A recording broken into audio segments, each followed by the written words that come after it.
మన సైనిక దళాన్ని పరిశీలించడానికి ఝాన్సీ రాజు వస్తున్నాడట.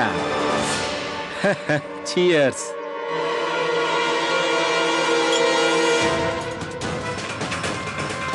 సరే సమరణయ్య, నేను బయటే ఉంటాను, నువ్వు లోపలికెళ్ళు.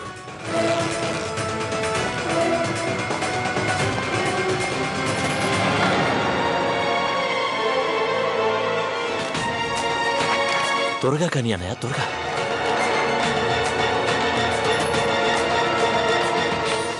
ఏంటి? అవును మహారాణి గారు, నేను చెప్పేది నిజం. నేను నా కళ్ళారా వాళ్ళు బాంబులు చేయటం చూశాను. ఆ బాంబులతో ఆంగ్లేయ సైనికుల్ని మొత్తంగా లేపేస్తారట. భగవంతుడా, నేను వెంటనే ఈ సంగతి మహారాజు గారికి చెప్పాలి. Welcome your majesty. అంటే మీరు మా బెటాలియన్ని తనిఖీ చేయటానికి వచ్చారా? దయచేయండి. ఈ పటాలం ఇక్కడికొచ్చింది ఝాన్సీ శాంతి భద్రతల్ని రక్షించడానికా లేక చెడగొట్టడానికా? వీళ్ళంతా యుద్ధ సైనికుల్లా ఉన్నారు. ఝాన్సీలో చట్టభద్రతకు సాయుధులైన యుద్ధ సైనికులు, ఆయుధాలు అక్కర్లేదని మా ఉద్దేశం. మిస్టర్ నెల్సన్,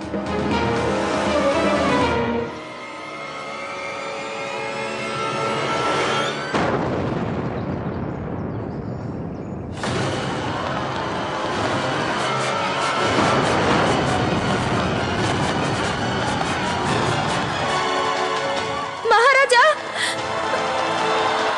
మహారాజా! రఘునాథ్!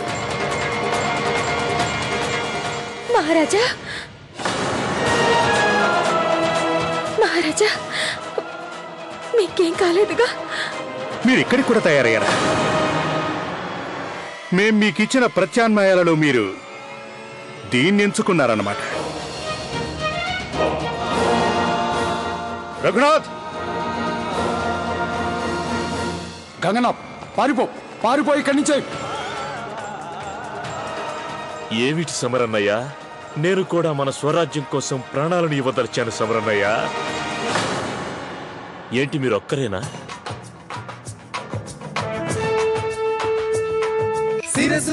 భవానీ మాతకి జై! జై భవానీ మాతకు! Arrest them! హర హర మహాదేవ! భవానీ మాతకి జై! ఝాన్సీ మాతకు జై! భారత మాతకి జై! ఝాన్సీ మాతకు జై! వీళ్ళని కారాగారంలో బంధించండి. మమ్మల్ని క్షమించండి మహారాజా, క్షమించండి మమ్మల్ని. మహారాణి గారిపై మోపిన నిందలన్నీ నిరాధారమైనవి. తీసుకువెళ్ళండి వీళ్ళని. మహారాజా, దైవ సాక్షిగా ఎవరికీ హాని కలిగించడం మా ఉద్దేశం కాదు. ఆ బాంబుల్లో హానికరమైన పదార్థాలేమీ లేవు. అవును మహారాజా, ఈ బాంబులను మేము పేల్చింది ఆంగ్లేయులను ఝాన్సీ నుంచి తరిమి కొట్టడానికే. ఝాన్సీ వాళ్ళ హస్తగతం కావడానికి మేము అంగీకరించాం, అది మేము సహించాం.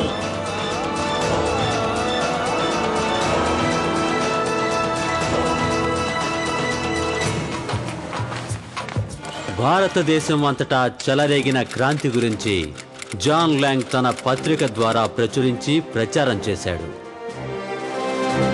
ఝాన్సీ అంతటా విప్లవ జ్యోతులు ఎంతో తేజోవంతంగా మండసాగాయి. నిజానికి ఇందుకుగాను ఝాన్సీ రాణి లక్ష్మీబాయిని ప్రశంసించాలి. అలాగే ఆవిడ విప్లవ వీరుల దళాన్ని కూడా.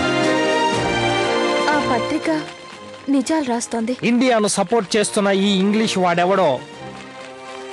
అదిగో మహారాణి గారు వెళ్తున్నారు.